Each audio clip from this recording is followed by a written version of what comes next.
Generally क्या होता है कि बहुत सारे लोग अपनी कुछ पर्सनल फोटोज रख लेते हैं फोन में, गैलरीज रखते में, तो वो निकाल के वो। सब कुछ अरे चला बाप जाता रे। है, everything. Like any desk app अगर मैं आपके फ़ोन में जनरल बातचीत में डाउनलोड करवा देती हूँ, हम्म। तो आपके फ़ोन का सब कुछ मेरे पास एट द टाइम अपडेट है। मेरे पास वही स्क्रीन है जो आपके फ़ोन की है, आपका ओटीपी सब आ रहा है मेरे पास। अरे बाप रे। तो बहुत गजब लेवल पे चल रहा है। आप इससे तभी सेफ होंगे जब आप अवेयर होंगे। कंप्लेन करवाते रहना, पैसा फ्री है, 2-5 साल 10 साल देखेंगे जब मिल जाएगा। सही बात है, मैंने एक दो करवा भी रखी है, मेरी भी ऑनलाइन हमारे साथ फ्रॉड हुआ था और हमने कंप्लेंट कर दी। अब कंप्लेंट करने के बाद अकाउंट ही फ्रीज हुआ है, उसके बाद आज तक कुछ हुआ ही नहीं है। अब और कुछ उसमें वो बंदा ही नहीं मिला। नहीं, उसमें पुलिस भी बाउंड है। ऐसे पैसा मर्जी से कौन सही है कौन गलत है तो इन्वेस्टिगेशन के बाद पता चलेगा ना। आज आप मेरे अगेंस्ट कोई कंप्लेन करते हैं, ठीक है, उस कंप्लेन के ग्राउंड पे तो मुझे जेल नहीं भेजा जा सकता ना। इन्वेस्टिगेशन तो होगा ना। हो सकता है आप मुझसे व्यक्तिगत खुन्नस रखते हैं, सही बात आपने एक झूठी कंप्लेन करवाई है, सही बात है। तो मेरे साथ जाती है ना। और कानून क्या कहता है, 100 मुलजिम रिहा हो जाएं लेकिन एक मासूम जेल में नहीं जाना चाहिए। बिल्कुल। तो आपकी कंप्लेन पर इन्वेस्टिगेशन होगा। प्रॉपर इन्वेस्टिगेशन के बाद में इनफ एविडेंसेस उसमें होने चाहिए।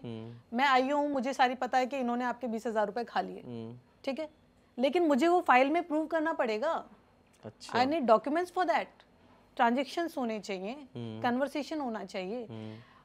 जैसे आईपीसी होती है जो ये बताती है कि व्हाट इज एग्जैक्ट क्राइम, चोरी क्या होती है, ये आपको आईपीसी से पता चलता है। Indian penal code tells you that. CrPC आपको ये बताती है प्रोसीजर क्या होगा, चोरी से करने वाले को लेकर, चोरी की जो घटना हुई उसकी एफआईआर से लेकर चोर को जेल पहुंचाने तक का जो प्रोसेस है कैसे होगा, वो सीआरपीसी आपको बताती है, criminal procedure code. Third thing is, third major act is evidence act. वो आपको बताता है कि क्या क्या चीज एविडेंस बन सकती है, और एविडेंस बनेगी तो किस ग्राउंड पे बनेगी। तो वो टेक्निकल है पूरा। पुलिस के हाथ बंधे हुए हैं। आप ये कहो कि इन्होंने फ्रॉड कर लिया, मैं आपके पैसे, मैं बैंक को फोन करूं कि इनके पैसे इनको ट्रांसफर करूं, बैंक भी नहीं कर सकता है। वो तो जब चार्जशीट पेश हो जाएगी तब कोर्ट से ऑर्डर से वो पैसा आएगा। ये है कि आप आयु को फॉलो अप करते रहिए ताकि वो आगे लेटर लिखे उस बारे में। लेकिन उसमें भी जनरली क्या होता है, मिलते नहीं है ये जो फ्रॉडस्टर होते हैं, लोग मिलते नहीं क्योंकि फ़ोन स्विच ऑफ कर लेते हैं, फ्रॉड सिम होती है, कहाँ मिलते हैं। नहीं, ऐसा नहीं है, मिलते तो हैं। जमतारा के ऊपर आपने देखा होगा पूरी सीरीज बनी हुई है, तो वो कितने बड़े लेवल पर कर रहे हैं। देखिए आपने सीरीज देखी है? बिल्कुल देखिए। ऐसी चीज़ें तो मैं बिल्कुल प्रायोरिटी से देखती हूँ। जैसे अभी एक रिसेंटली एक सीरीज आई है, राजस्थान पुलिस को ही दिखाया, उसमें सोनाक्षी इज दहाड़। हाँ, दहाड़। तो एक जनरली क्या है, जैसे सर्किल है, आप जैसे साथी हैं, तो जब भी कुछ पुलिस से रिलेटेड आता है तो वो मुझे शेयर कर देते हैं कि मैम ये देखिएगा। जैसे इंस्पेक्टर हाथी का था ना एक सीरीज, पाताल लोक। हाँ, पाताल लोक। हाँ, तो पुलिस बेस्ड सीरीज मैं प्रायोरिटी से देखती हूँ, वक्त निकाल के देखती हूँ। तो मैं बच्चों को भी सजेस्ट करती हूँ। जैसे कल परसों मैं उनको सीआरपीसी पढ़ा रही थी, तो अभी दिल्ली में ही हुआ आपके साक्षी वाला केस। हाँ बिल्कुल, अभी तो मैं उन्हें ये पढ़ा रही थी कि किस सेक्शन के अकॉर्डिंग एक प्राइवेट इंसान यानी कि आप भी किसी को अरेस्ट कर सकते हो। अच्छा। Then I showed that incident on screen. Students भी शॉक। हम रिसेंट क्राइम उनसे डिस्कस करते हैं, वो कैसे जानेंगे कि लेटेस्ट कौन से क्राइम हो रहे हैं। तो मैंने उन्हें पहले वो दिखाया, फिर मैंने उन्हें एक्सप्लेन किया कि आप एक प्राइवेट इंसान हो, मान लीजिए आप पुलिस वाले नहीं हो, तो आप भी उसे अरेस्ट कर सकते हो। अरेस्ट करके आप पुलिस के पास ले जा सकते हो, वो आपको क्वेश्चन नहीं कर सकता उसके लिए। अच्छा, अगर आपने उसे क्राइम करते हुए हाँ, आपके पास राइट्स हैं। इवन आपको ने किसी को कॉन्स्पायरेसी करते हुए सुन लिया है तो आपके पास राइट्स हैं, पुलिस को आप इंटीमेट कीजिए। और फिर अगर वो मिसअंडरस्टैंडिंग निकलती है और वो आप पे माना नहीं करता तो वो लागू नहीं है। ओके। हाँ, आप तो एक अच्छे सिटीजन की जिम्मेदारी निभा रहे हैं ना, मॉरल पुलिसिंग जिसको हम बोल सकते हैं। एग्जैक्टली। और देखिए, मैं अक्सर जब भी सेशन लेती हूँ तो ये चीज़ कहती हूँ कि हम कॉन्स्टिट्यूशन में सबसे ज़्यादा बात करते हैं फंडामेंटल राइट्स की। मेरे ये अधिकार है, ये मुझे मिलने चाहिए, उसके लिए रिट लगाई जाती है सुप्रीम कोर्ट तक। लेकिन हम ये क्यों भूल जाते हैं कि कॉन्स्टिट्यूशन में एक और आर्टिकल है 51A, 51 क जिसे बोलते हैं, जिसमें मूल कर्तव्य फंडामेंटल ड्यूटीज भी हैं। मेरा पर्सनली ये मानना है कि आपको फंडामेंटल राइट्स की बात करने का राइट तब मिलता है जब आप फंडामेंटल ड्यूटीज फुलफिल करते हो। समझ गया है या नहीं? डायरेक्टिव पॉलिसीज भी है, हम नहीं फॉलो करते हैं। अपनी जिम्मेदारियां तो निभाओ। हम चल रहे हैं, थू पुड़िया फटक दी, ये बेसिक चीजें हैं यार, आपको नहीं परवाह है। डस्टबिन में कचरा नहीं डाल सकते, बहुत छोटी छोटी चीजें हैं। एक स्टेज पे जाके हम ये सोच लेंगे हमारे बच्चे देख रहे हैं, हम ध्यान रखें।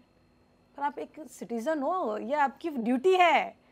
आपका सिर्फ ये राइट नहीं कि मेरे पास बोलने का अधिकार है, मैं मेरा मत रख सकता हूँ। आप पहले देश के लिए जिम्मेदारी निभाओ, फिर राइट की बात करो। नहीं, सही बात है। मेरे समस्त विचार मेरे व्यक्तिगत विचार हैं, कोई भी अदरवाइज ना ले, मैं फिर से कह रही हूँ।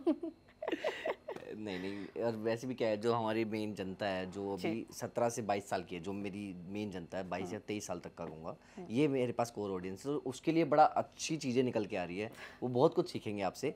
तो अभी जैसे आपने चलो साइबर क्राइम के स्टार्ट किया, उसके बाद एजुकेशन टीचर बनने का कैसे लगा कि अब सोशल मीडिया पे मैं अब एजुकेशन भी देती हूँ, ये कैसे मन स्टार्ट हुआ आपका? एक्चुअली जब मैंने साइबर क्राइम अवेयरनेस करना शुरू किया और बच्चों को बेसिक पुलिसिंग बताना शुरू किया, क्योंकि लोगों को इंटरेस्ट है, तब मैंने देखा कि ज़्यादातर जो मुझसे जुड़े हैं वो यंगस्टर्स हैं। जैसे आपने कहा कि आपके जो व्यूवर्स हैं वो इस एज ग्रुप की, सिमिलर आई हैव, मेरे पास यूट्यूब, फेसबुक, इंस्टाग्राम सब जगह है, वो यूथ है। और यूथ ज़्यादातर वो है जो कहीं ना कहीं डायरेक्शन ढूंढ रहा है अपने करियर की।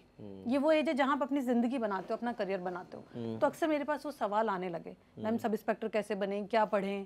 फिर बच्चे हैं ना दुनिया जहान की बुक्स की लिस्ट भेज देते हैं, मैडम ये पढ़ लें तो हो जाएगा। नहीं, इनकी ज़रूरत नहीं है, बहुत बेसिक चीज़ें आपको क्लियर करनी है।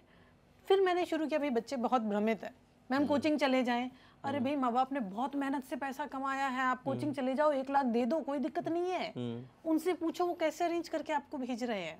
इसलिए मैं बच्चों से रिक्वेस्ट करती हूँ, कोचिंग वाले अक्सर मुझसे नाराज भी हो जाते हैं इस बात को लेके कि आप कोचिंग जाओ, अच्छी बात है, मैं कोचिंग के लिए मना नहीं कर रही, पर जब आप कोचिंग में पैर रखो, ये बात मेरे फादर मुझे कहते थे कि जब आप कोचिंग में पैर रखो तो जो सिलेबस, जिस एग्जाम को आप टारगेट कर रहे हो उसका सिलेबस एक बार पढ़ के जाओ।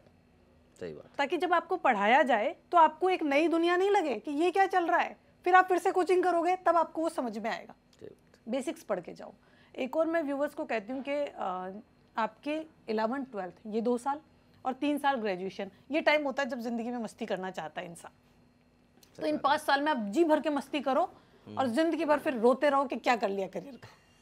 या फिर इन 5 साल में आप जमा के मेहनत करो, अपने करियर को सेटल करो, मस्ती करो दोस्तों के साथ, मना नहीं, पर एक बैलेंस रखो। आपको आपकी प्राथमिकताएं पता होनी चाहिए, आपकी प्रायोरिटीज होनी चाहिए इन 5 साल के अंदर। और 5 साल में जैसे करियर सेटल हो जाता है तो जिंदगी भर क्या करोगे, मस्ती तो करनी है, घूमना ही तो है। सही बात। तो सारी जिंदगी करना, सिर्फ 5 साल में क्या करोगे। सही बात है। और 5 साल में तो आप ओवरेज हो नहीं रहे। ये 5 साल आप दे दो, ये मेरे फादर कहते थे और ये बात मैंने जी है असल में। जम के पढ़ाई की बहुत। I was 21 when I got selected. अब क्या करना है जिंदगी भर।